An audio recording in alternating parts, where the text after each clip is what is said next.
બનાસકાંઠા જિલ્લામાં કમોસમી વરસાદના કારણે ખેડૂતોને નુકસાન થયું હતું. જગતના તાતને મોડે આવેલો કોળિયો છીનવાયો હતો. હવામાન વિભાગની આગાહી અનુસાર કાંકરેજ તાલુકાના શિહોરી વિસ્તારમાં તેમજ આજુબાજુના વિસ્તારોમાં પણ ભારે નુકસાન સર્જાયું હતું. શિહોરીમાં મોટું નુકસાન થવા પામ્યું હતું તેમજ કાંકરેજ સહિતના વિસ્તારોમાં કમોસમી વરસાદ વરસતા ખેડૂતોને મોટું નુકસાન થયું હતું.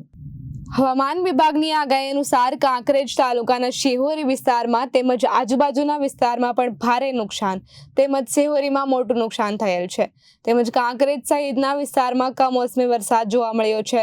કાંકરેજ પંથકમાં રાત્રે ભારે પવન સાથે વરસાદ પડતા ઘરોના પતરા તેમજ પશુઓના તબેલાના પણ પતરા ઉડી ગયા છે. તેમજ બાજરીના પાકને નુકસાન થતા ખેડૂતો ચિંતિત.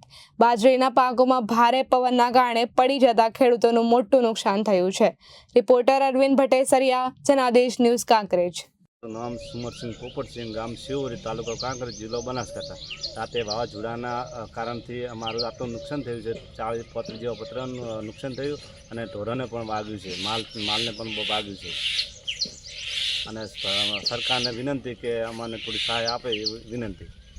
રિપોર્ટર અરવિંદ સિંહ ભટ્ટેસરિયા, જનાદેશ ન્યૂઝ, કાંકરેજ.